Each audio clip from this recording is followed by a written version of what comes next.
Good morning. Today is Sunday, April 12th, 2020 CE. And for the world of Christianity, you are celebrating Easter. Not for me personally. I was brought up in the Jewish tradition. But I did learn that Easter takes place at this time of year in part because your Holy Savior was celebrating the Jewish holiday Passover. So today, I would like to take the time to talk to you a little bit about Pesach, as it is referred to in Hebrew, and the Passover holiday.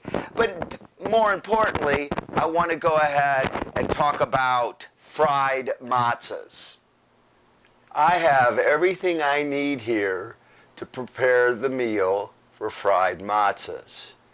Now, the first thing we have to do is wash our hands. Certainly in this day and age of COVID-19, we're all hearing the importance of washing our hands. But anytime you're working with food, you should know that you have to wash your hands before touching the food. That's just the way any trained food service person would be. So don't forget to wash your hands before touching food, and especially don't forget to wash your hands to help mitigate the spread of COVID-19.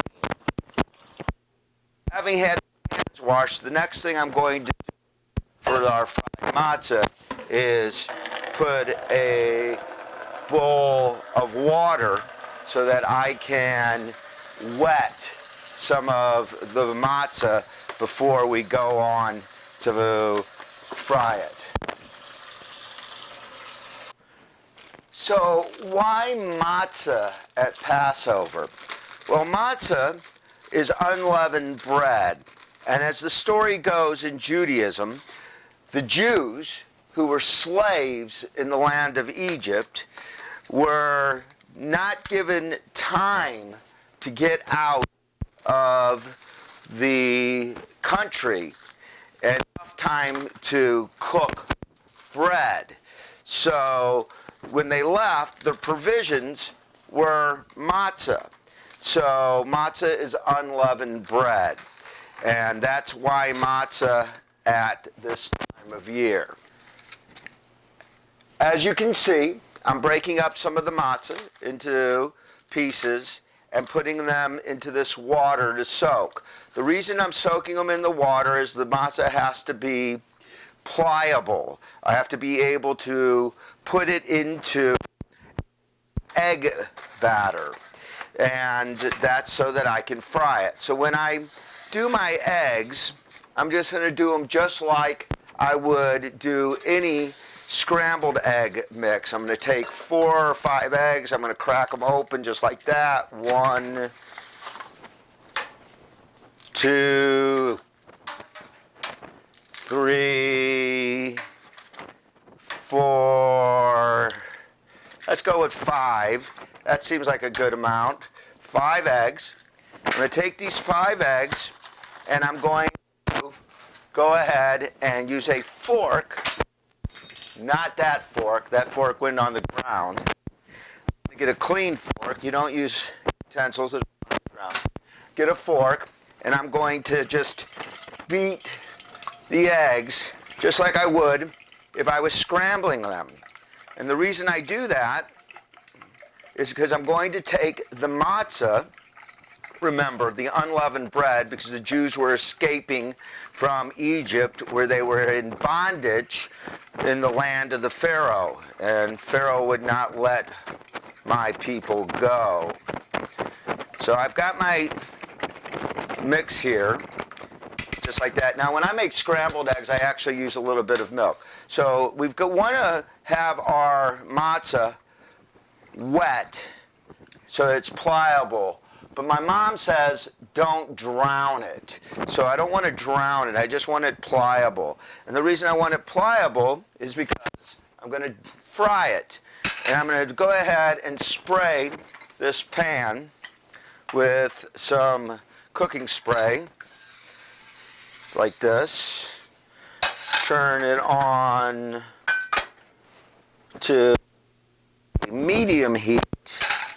I like to cook with maybe some butter, which means that if I'm using butter, I could not add salami to this. I need a knife, and those are over here. So let me grab a knife here.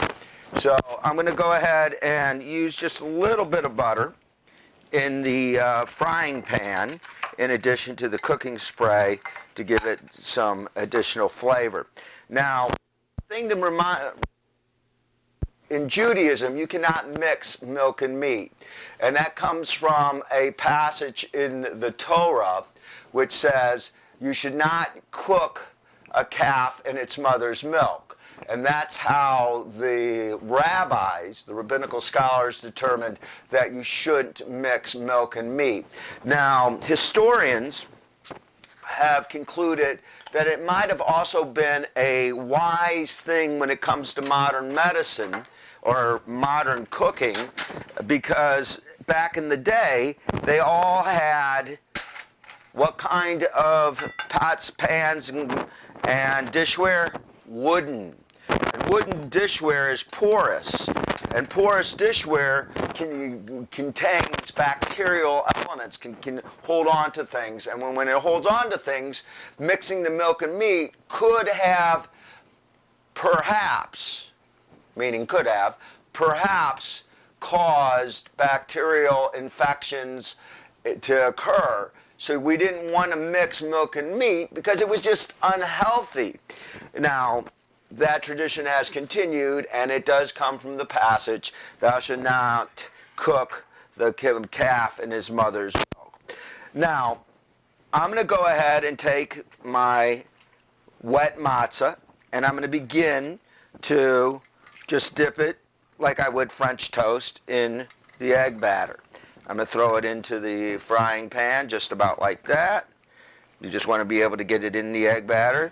It doesn't really matter how big the pieces are. They probably should be bigger, but you know, it's falling apart a little bit. Maybe I drowned it a little. I don't know. And maybe my egg batter isn't big enough. Oops, making a little bit of a mess. I do that when I cook. I haven't cooked for a while. But here we go. I'm going to fry up some matzah. And then I'm going to fry up some more. Be right back. I turned up the heat a little bit to medium high, and I'm just going to make the matzah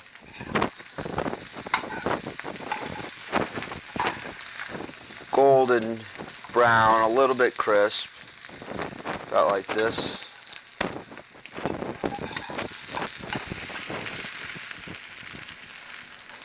So we make our fried matzahs, just like that.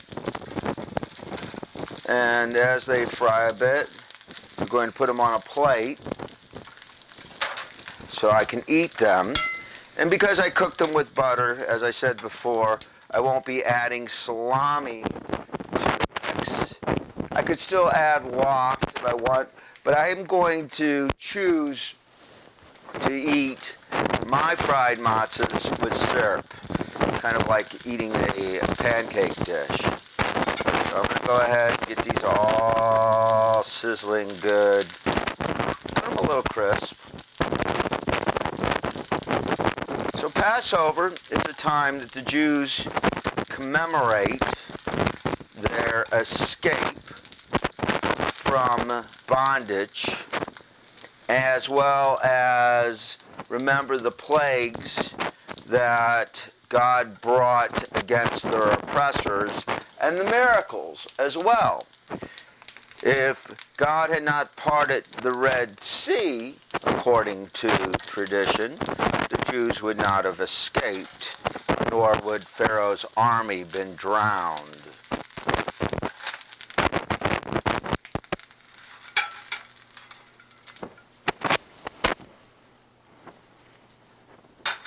So today's lesson, cooking lesson, was fried matzah.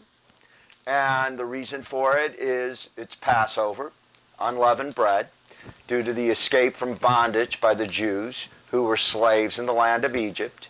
And this is because they did not have time for the bread to rise before they hightailed it out of the country and across the desert.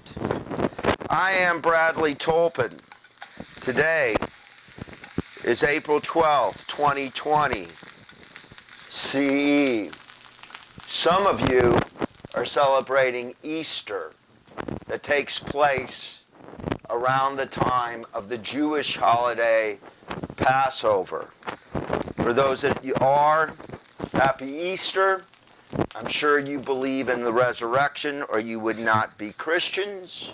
I am Jewish and was brought up understanding Passover, Pesach, where once upon a time we were slaves in the land of Egypt.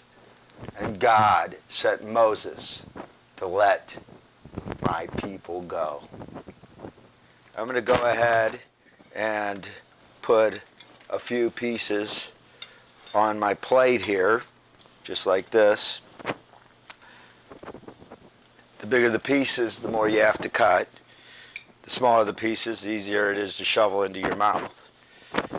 Although I don't recommend that. I recommend enjoying it. So there you go. That's a little bit of fried matzah. And like I said, I like to use some syrup. So this is Aunt Jemima syrup. Probably not kosher for Passover. And I'm going to put a little bit on it just like that. And then I'm going to take my fork and I'm just going to show you how easy it is to enjoy a Passover meal. It's really good.